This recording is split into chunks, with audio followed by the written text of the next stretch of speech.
What's up, historians? Day two of our Nixon conversation. Please remember to get those theses in on the discussion board. We already got a bunch posted, so keep adding to that. So next week, I'll be able to actually go through and pick a few more Carol Captains of the Week and share a few off that I thought were really good. We'll keep talking about Nixon today, though, in terms of presidential powers, this change continuity. Yesterday was more of a focus on some of the positive changes during Nixon's administration, things like the Philadelphia Plan or even the creation of the EPA. But today is more of maybe the notable things, the maybe the black marks of Nixon's time as president. So again, we saw this is Richard Nixon getting elected as Republican nominee after LBJ refuses the nominee of the Democratic Party. But that's a weird amount of time for a president. 5 years. What's going to happen? Well, let's find out. This is a little bit of review from our Vietnam lesson, but if we're focusing on failure today, we definitely have to mention some of the strategies Nixon employed in the Vietnam War. Strategy one being called Vietnamization, right? As this chart shows, it's all about troop level decreases, American troop level decreases. Let's get American soldiers out of Vietnam. In other words, the fighting will continue. We're not surrendering, no, no, no, but we are going to increase the involvement of the South Vietnamese. We're going to Vietnamize the conflict. Now, while that might have been successful at getting some Americans out of Vietnam, it was still unclear how successful it would be and where this would continue on. Just like we see here, we got Nixon with the roulette wheel of Vietnamization. Now, while Nixon might have been lowering troop levels in South Vietnam, we do know that he extended the conflict overall into the nearby nations of Cambodia and Laos. So, definitely not exactly a straight shooter on that regard in terms of being open and honest with the American people. And also, we know that large scale impact of Vietnamization is failure, since once the United States do fully withdraw from South Vietnam, you have the North invade and take over. And today, still, we have just a single Vietnam. But let's get to some new stuff. A big failure, and this one isn't mentioned a whole lot in your book, but something I want to bring up. It's called the Southern Strategy. And this was kind of coupled with what we'll talk about as the rise of the new right, this kind of new conservatism that kind of, in a lot of ways, is the seeds to the modern day Republican Party. In a lot of ways, that's another fun thing about these units is we're starting to see some real DNA into our modern day politics. But this was a strategy that the Republicans and Nixon in particular used to try and flip traditional Democratic voting states in the South to Republican. So let's take a look at a quote here. It's from a man named Phillips. He was an advisor to Nixon. Let's see what he had to say. From now on, Republicans are never going to get more than 10 to 20% of the Negro vote. And they don't need any more than that. But Republicans would be short sighted if they weakened enforcement of the Voting Rights Act. The more Negroes who register as Democrats in the South, the sooner the Negrophobia whites will quit the Democrats and become Republicans. That's where the votes are. Without that prodding from the blacks, the whites will backslide into their old comfortable arrangement with the local Democrats. So this has been an often criticized and debated time of American history.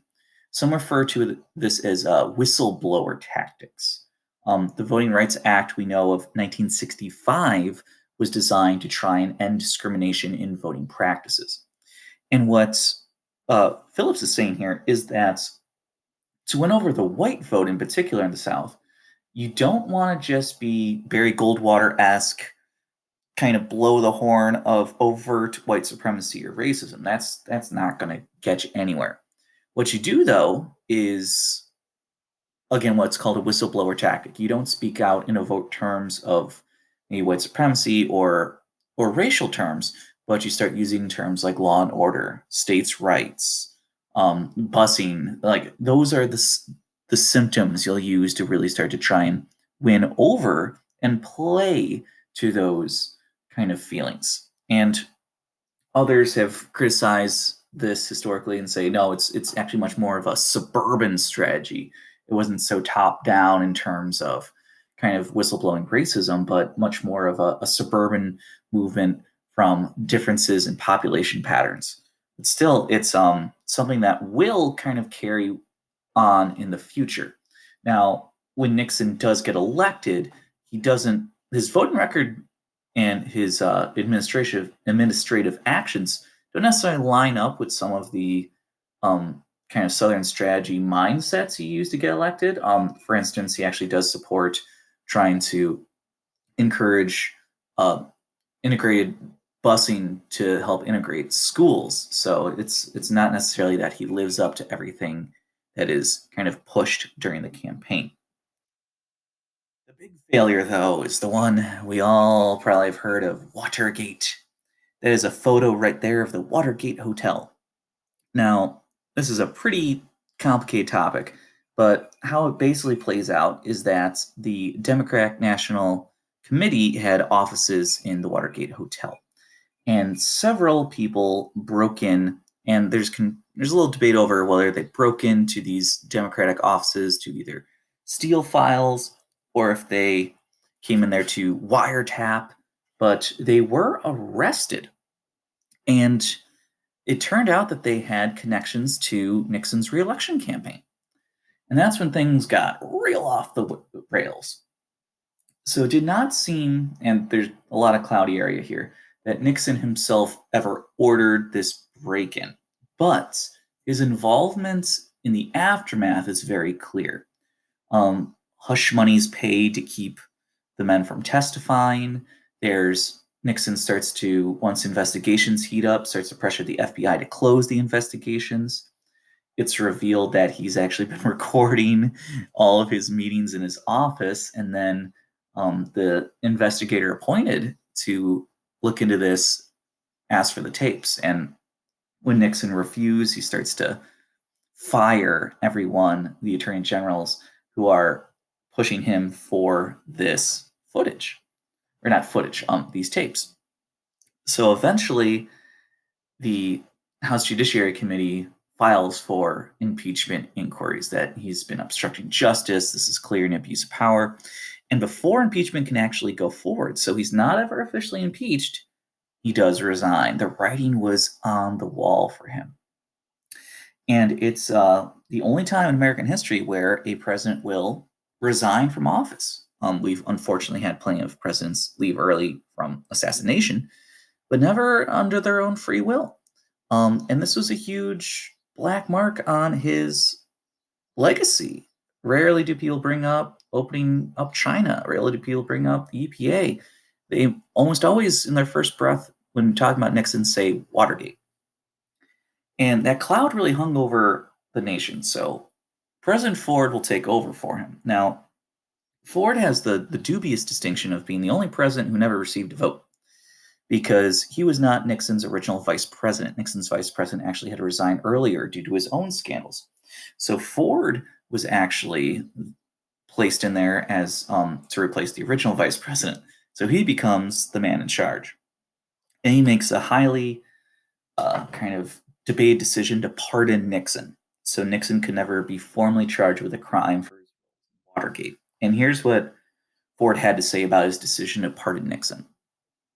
I am acutely aware that you have not elected me as your president by your ballots, and so I ask you to confirm me as your president with your prayers. And I hope that such prayers will also be the first of many. If you have not chosen me by secret ballot, neither have I gained office by any secret promises. I have not campaigned either for the presidency or the vice presidency. I have not subscribed to any partisan platform. I am indebted to no man and only to one woman, my dear wife Betty.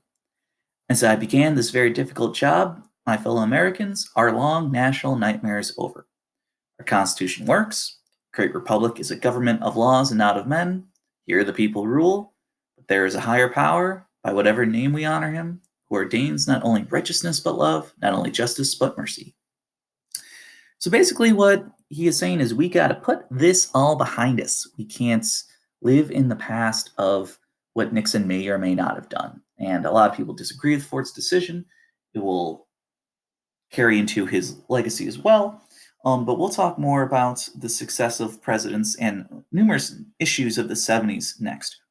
If this kind of kind of intrigues you at all, there's a pretty interesting movie called Frost Nixon about a series of television interviews Nixon gave after his presidency about what had happened. So this is it's a pretty good movie. I haven't seen it in a while. I remember liking it, but it's one you can certainly check out. Until next time, take care.